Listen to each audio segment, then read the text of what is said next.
Eh bien, c'est peut-être le cas de cet enfant que je vais développer qui va nous permettre de comprendre de façon tout à fait étonnante le mystère du rituel d'ouverture de la bouche des Égyptiens. Alors, c'est parce que l'on a eu un résultat, on va dire, assez spectaculaire sur l'enfant que je vais pouvoir débriefer pourquoi on a eu ce résultat. C'est assez, quand même assez extraordinaire dans le sens où on est en pleine médecine ultraterrestre, mais qui apparemment a des résultats concrets et je vais essayer de vous expliquer pourquoi. Donc l'enfant, suite à une trisomie 8, donc quelque chose d'assez compliqué, avec des effets divers, hein, me dit la mère, eh bien, ne parle pas, est dans son monde, et il faut l'en sortir. Et les travaux de la mère ont été, enfin, le travail de la mère a été, et des parents ont été très énormes, quoi, pour arriver à le sortir de quelque chose de très, très difficile. Et c'est un gamin qui est très éveillé dans le sens où ce n'est pas un légume, vous voyez, ce n'est pas un autiste dont le système a lâché, qui est, voilà. Donc, par contre, il a un gros cerveau, très très gros cerveau, donc activé par le CVQ, enfin par la technique, un corps qui ne suit pas bien, il y avait un problème de thyroïde, hein, donc c'est une adaptation du milieu marin, là, tout était à peu près résolu, mais il manque la parole. C'est-à-dire qu'à partir du moment où la parole ne peut pas s'exprimer, eh bien les émotions, les stimuli sortent en crise, et à ce moment-là, ça fait une crise. C'est avec lui que dans la vidéo qui suivra celle-là, je vous expliquerai le mécanisme de 2D en 3D et avec l'oxygène. Alors ça, c'est la mère qui m'a suggéré l'oxygène. Donc c'est la vibration de l'oxygène, et je vous expliquerai comment d'un cerveau 2D d'un autiste, on essaie de le faire passer en 3D pour qu'il puisse s'exprimer. Donc ça, c'était avant, et ensuite nous avons travaillé l'ouverture de la bouche. Alors j'étais avec mon assistante, et vous voyez, pour expliquer globalement ce qui se passait, les circuits, on va dire, nerveux, neuronaux étaient inversés au niveau de la parole. C'était très curieux. Donc quand on lui demandait d'ouvrir la bouche pour prononcer, pour faire un A, eh bien il avait toute cette partie-là qui se rigidifiait. Ça peut s'appeler un trismus. Donc en fait, la volonté de vouloir exprimer un son, un langage, était impossible parce que le système bloquait. Donc on a remis le faisceau nerveux dans le bon sens, on a relâché et on a ouvert, après on a commencé à ouvrir. Ça, c'était dans la séance qui a précédé celle d'aujourd'hui. On a eu autant de résultats. Qu'est-ce qui s'est passé dans la séance d'aujourd'hui pour qu'on puisse finaliser ce résultat d'ouverture de la bouche sur commande, alors qu'avant, il n'y avait aucune commande d'ouverture de bouche. Il ne pouvait pas, il n'avait jamais parlé, donc les faisceaux nerveux n'étaient pas câblés, n'étaient pas myélinisés, comme on dit.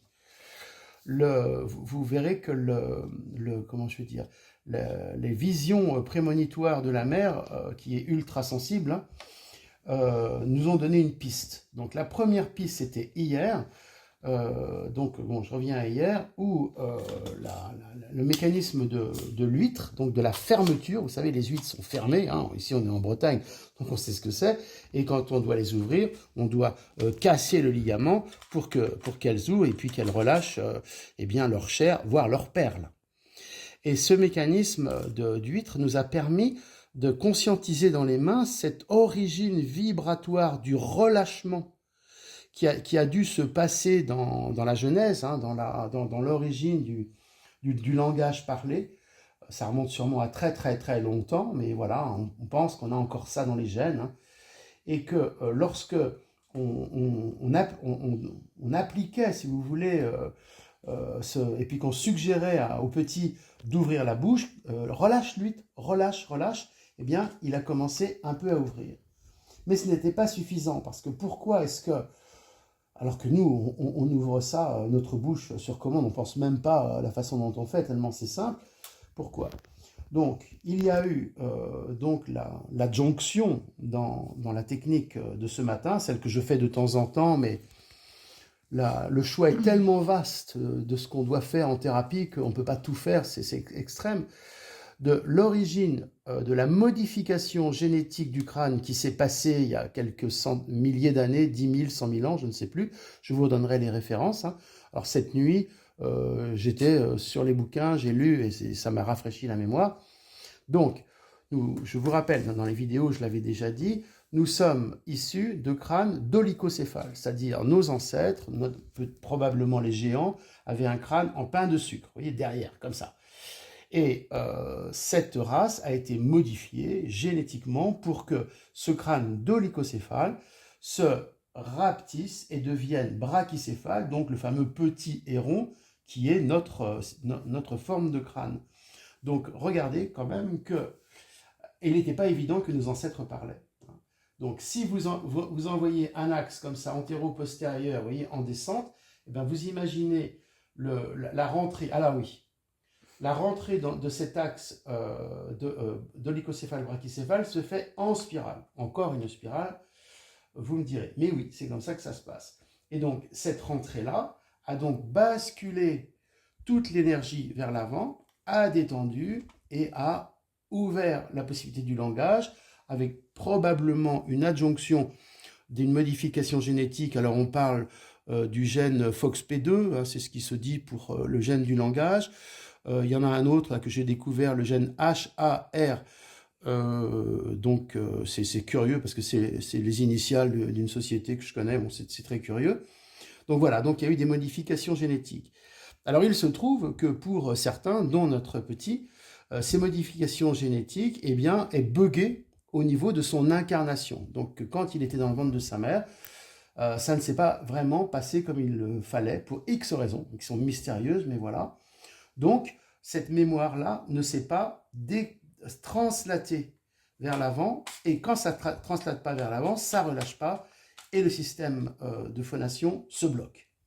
Donc ça a été fait, et on a aussi continué avec tout ce qui se passe autour. Donc là, je pense que la mère nous fera un débriefing. Et il est évident, donc vous voyez, j'ai fait ce petit schéma après, donc tout de suite, que toutes ces forces-là ne sont pas, peut-être probablement, enfin, pas nées uniquement d'une translation génétique, mais d'une concentration vibratoire, vous voyez, parce qu'on avait beaucoup de choses qui se passaient à l'extérieur du corps. Ça, c'est la mère qui est sensible, qui me le décrivait. Moi, je ne voyais rien, mais elle me le décrivait. Donc, toutes ces forces extérieures se sont concentrées maintenant, quand on a des bébés, voilà, ça se fait rapidement, à l'intérieur du crâne, et ici, et nous allons retrouver la fameuse épiphyse, le fameux troisième œil, comme un cristal, comme un petit cristal ici. Donc, on retrouve la tradition du troisième œil, façon ultra-terrestre, hein, où ces énergies-là ont poussé à l'intérieur et ont donné après un peu, vous voyez, une expansion de l'intelligence, une expansion de la conscience. Donc ça, ce n'était pas incarné dans son crâne, c'était dans une autre espace-temps, probablement dans des petits points comme ça, et ces petits points, donc j'appelle ça les bulles, hein, les bulles d'incarnation, les petites sphères, devaient être relâchées. Donc c'est ce qui s'est passé dans cette séance, donc on relâche, et à ce moment-là, le crâne originel, je dirais, hein, celui qui doit prendre possession du crâne neuronal pour donner notre intelligence, a repris ses droits. Donc le mécanisme imparti par l'énergie ultra-terrestre pour nous faire parler, pour nous faire évoluer, sortait d'une autre dimension, s'installait, ça a mis du temps, enfin du temps, c'est quelques minutes, hein, ça a mis du temps, et le crâne a relâché. Le crâne a relâché dans le sens également du relâchement de la mâchoire inférieure. D'ailleurs, une petite parenthèse, quand on chante, quand on doit chanter, il faut relâcher. Hein, en ostéophonie, il dit mais relâche, ouvre. Pour chanter, on doit relâcher. Quand on crispe, il n'y a rien qui sort. N'est-ce pas?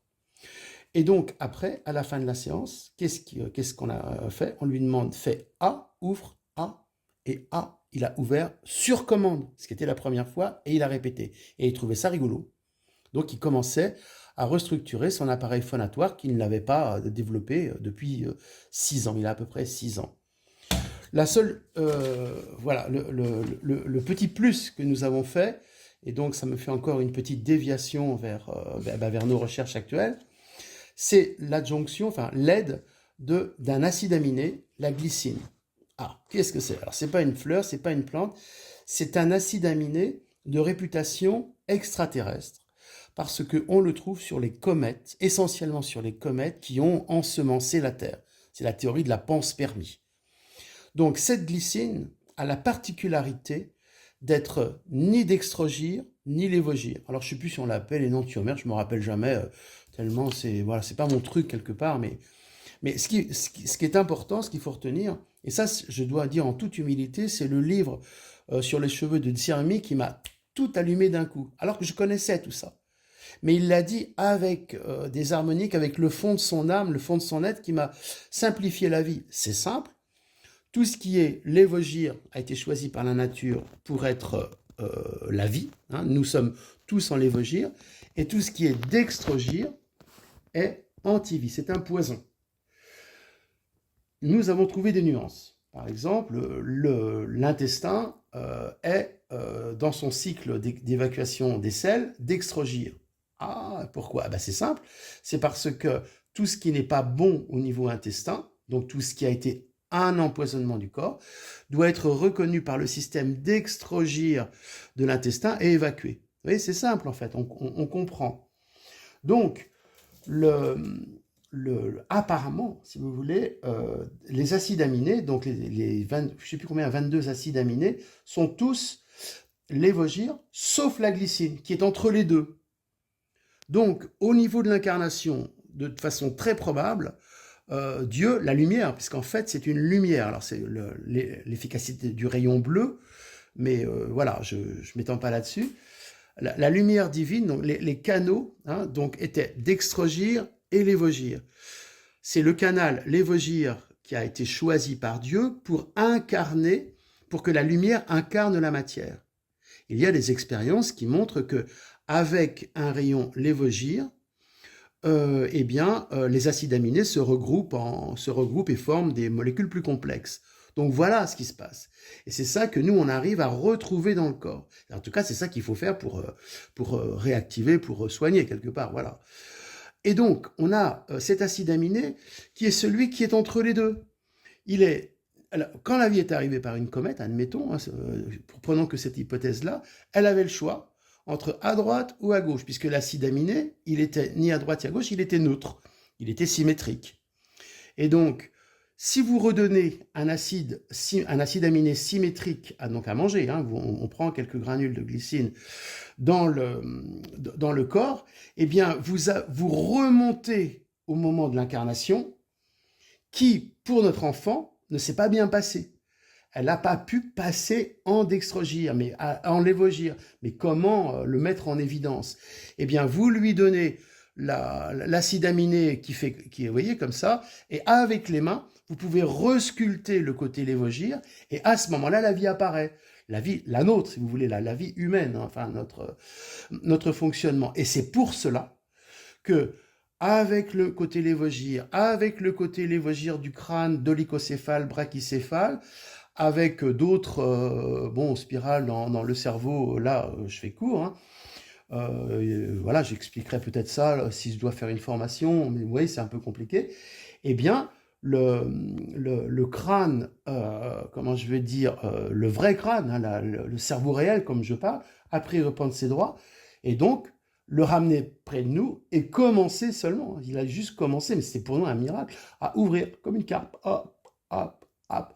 Voilà. Donc, je vous mettrai, avec l'accord de la mère, si elle me donne l'accord, on sera anonymé, ou si elle veut, on mettra le nom.